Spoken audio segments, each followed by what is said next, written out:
Good morning બાળકો, નમસ્તે. આપણે આગળ ઘણા બધા મૂળાક્ષર શીખી ગયા. આજે આપણે પ શીખવાનું છે. પતંગનો પ. આ શાનું ચિત્ર છે? પતંગનું. તમે બધા ચકાવતા હશો, અત્યારે તમને ખબર જ હશે, બરાબર છે? તો પતંગનો પ.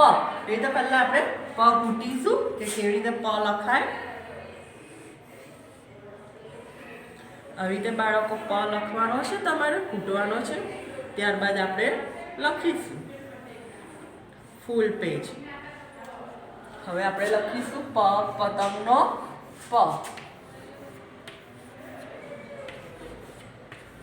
ફૂલ પેજ તમારે બાળકો લખવાનું છે. બોલતું જવાનું છે પતંગનો પ. અને જોડે જોડે લખતું બી જવાનું છે પતંગનો પ. આવી રીતે બાળકો તમારે લખવાનું છે. આજનું આપણું HW છે. CW મુજબ HW 2 વાર, એટલે કે એક વખત CW તો લખવાનું જ આવી રીતે પાનામાં, પછી પાછળ HW કરીને 2 વાર લખવાનું છે. Bye bye.